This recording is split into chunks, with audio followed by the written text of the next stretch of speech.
Hello again, Gil. Hello, Gilligan. Hello, Gorgonite. Hello, Galenium Overdrive.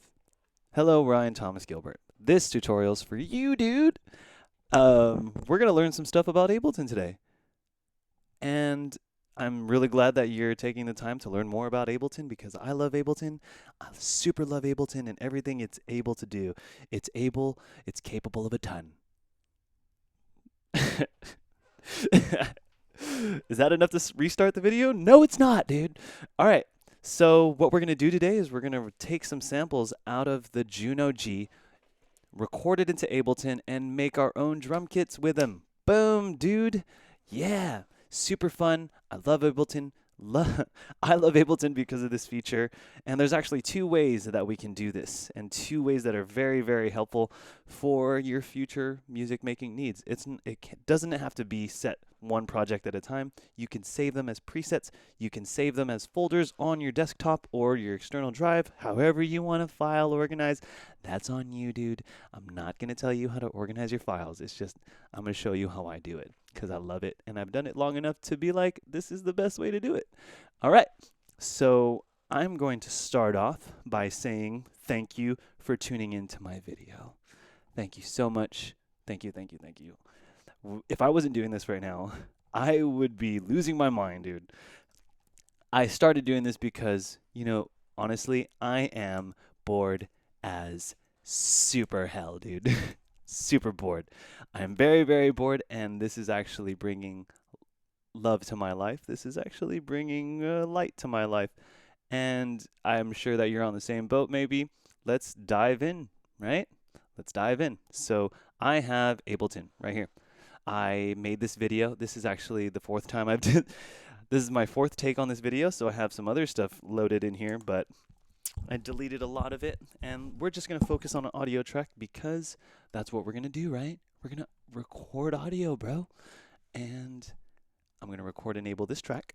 I'm going to make sure that it's reading from the correct input. I have my Juno set up on channel 3. We're going to turn on monitoring and, ooh, yes, we can hear that. Ooh. Make some techno, dude. Let's record some audio, yeah? Yes? Yes? Let's do it. All right. Yeah, I like these. I like what's going on here. Kicks, kicks, kicks. Yeah. Oh, this one's dry. That's like Men I Trust. There we go. Okay, I think that's good enough to get the point across. So let's look at this file. Oh, one more thing. File organization is key. I cannot stress that enough.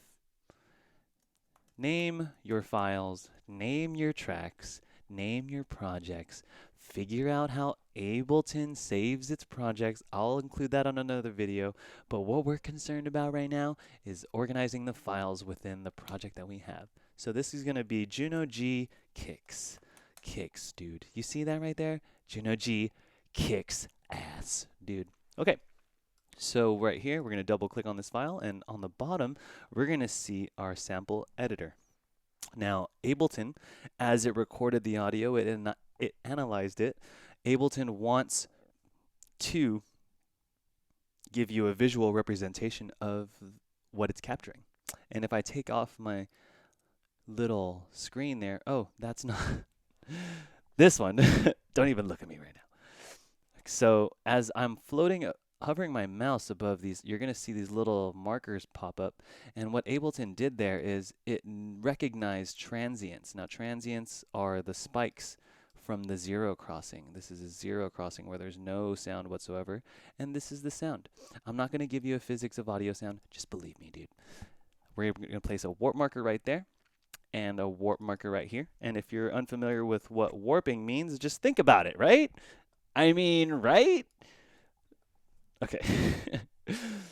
I'm gonna place another one right here, dude. Place another one right there, and we're gonna just keep going. If you're still watching, I love you. Now let's do this. We're gonna keep on going, and it's gonna be great, dude. It's gonna be great. And I'm gonna do this right here. I'm gonna do this right here. And I'm sure that there's duplicates because I was messing around, but that's it. Okay, good. So we're gonna take a glorious look at this. Depending on how many samples you want to capture, this is probably going to take a long time for you. But you know what? The beauty is in the preparation, and that's very, very important. Yeah. So, okay. So that's saved. If we close this out and we go to the rest of the project, say we opened up another audio track, we're just recording some stuff, just recording, and then we go back and I click on the sample and we look at the sample editor, it's still there. Awesome. I love you, Ableton.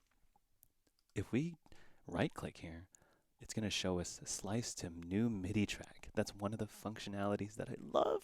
It was one of the things that I learned early on about Ableton because why not, dude? Figure it out. What happens? So I'm going to select this and it's going to create a slice and it's going to drop it into an automatic drum track, automatic drum rack.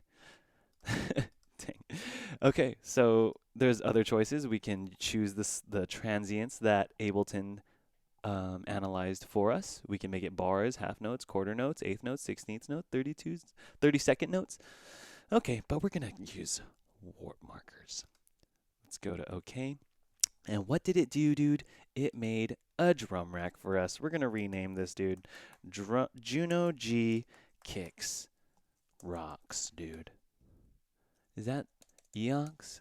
I'm going to change that to Rocks, dude, because it rocks, bro. And what did it do? What exactly did it do? We're going to click here, and this is the thing. And okay, I'm going to take this moment to just say that I'm not going to say the right things all the time. But you know what's good about Ableton? If you press Shift ? It's going to show you right there. Oh, devices. That's the word I was looking for. How long have I been using this program? It just didn't come to mind, okay? Don't freaking criticize me. Anybody out there, dude, don't criticize me. Okay. Now, what did it do? It made a sample rack for us. Oh, look at that. All of the samples that we just made simply put for us. If we turn on the computer MIDI keyboard that's right here, off, on, if we make that activated, activate that, I'm going to play this whole thing with my keyboard. Let's check this out. Look it, dude, look it. Oh, wait, I have to click back on Ableton because I'm crossing applications, but look it. I was meant for this job. Okay, so that's one way to do it. That's an easy way to do it for sure. What we're going to do is, if you look right here, there's going to be a little disk, a little floppy disk icon. Isn't that cute? We're going to click that, and it's going to save it for us. We're going to name this Juno G Kicks Rocks again. Kicks Rocks again. And what's going to happen? It's going to save that forever. We're going to go to our user library, going to go to presets, going to go to drum racks, and it's right there, dude. It is right there, dude. And that is something that I love about Ableton, the file organization. File organization is key. If you're not going to organize your files, what are you doing, dude? You're just putting a bunch of rocks into a bucket, dude. And this is basically that, dude.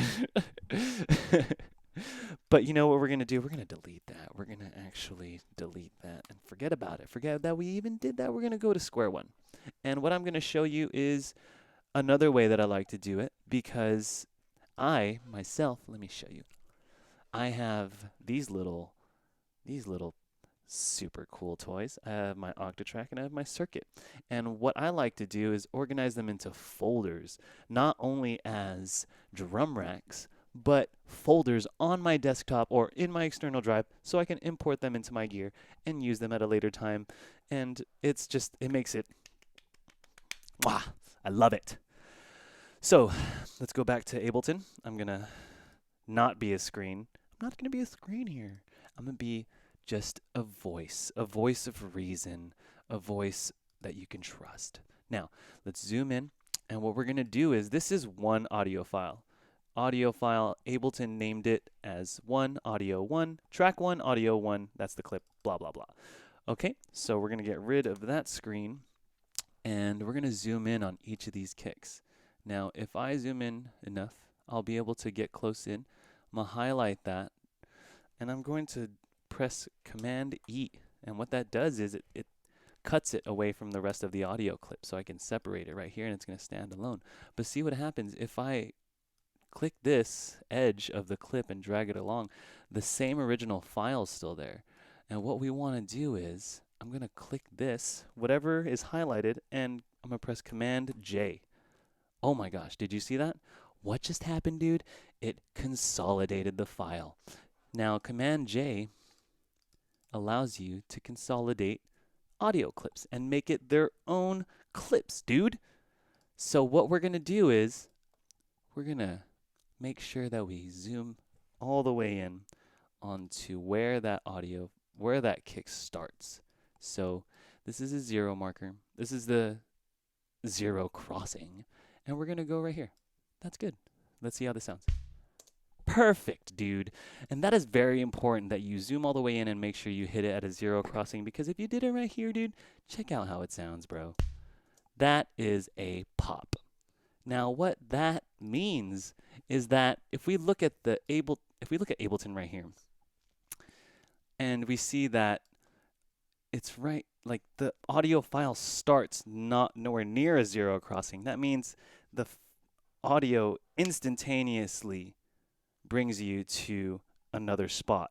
It has to be natural, and it can't be like that, because you're just going to make a 6-minute song or a 12-minute jam with just a bunch of pops and clicks, and that's not good. That's obvious. If you show it to your bros, they're going to be like, what's that noise, dude? I thought you were a producer. I'm going to take my super sick songs somewhere else, and you're never going to work again. Man, that's a harsh reality to come across. But you know what? I'm going to save you. Just do that. Okay? Now we're going to consolidate this again. It's going to be Command J, or if you right click and do that, boom! It made its own little audio file.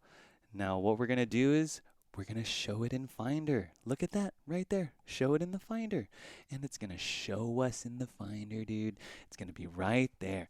And it's going to be already highlighted for us. So we're going to rename this Kick 1. Boom. Kick 1. Let's see how it sounds. Oh my God, it sounds like a real kick. Let's put an identifier. It sounds like a real kick inside a real room, doesn't it? Real kick, real room. Oh my gosh. Now if you look right here, I already have a Juno G Kicks folder because I did this video 3 times already. And it was actually a shit show. So we're just gonna pretend that these files aren't here, like I didn't just make them 20 minutes ago, and we're gonna drop it in there.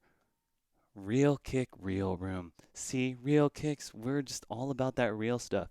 And I'm going to go back into Ableton, and we're going to open this folder up in our places. We're going to customize that. As you can see here, I already did that. If you want to add another folder, just click Add Folder, and you can choose anywhere in your computer. And it'll show up right here all the time. Ableton will do that for you, dude.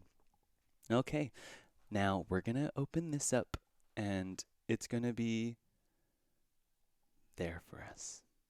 And all you have to do is repeat the process. Let's try to do it with this one. Gonna Command E, separate that. Let's delete this little piece here. We're going to move that across. We're going to go here, make sure it's at a 0 crossing. That fade helps out a lot. That is a very quick fade. You won't be able to notice it at all. Boom. So we're going to do that again. Consolidate. Boom. We're going to freaking show it in Finder. Just show it to me. Show me where it is. It's not showing me. Let's do it again. Show me in the Finder. Boom. Kick 2. Kick 2. Let's see how it sounds. Very similar. Let's do this. Kick 2. It's going to be real kick, real room 2, dude. the second room, the sequel, bro. And I'm going to just put this in the folder that we already made, and it's going to be right there. Boom. Isn't that amazing, dude? So now we have two ways of organizing our files, basically. So you don't have to just click record and like constantly do that. And I know that I just used the kick menu. You can use anything you want from here. Like this is a house kit, right? You can take every song out of every sample, and literally make your own kit in Ableton. Easy peasy lemon squeezy.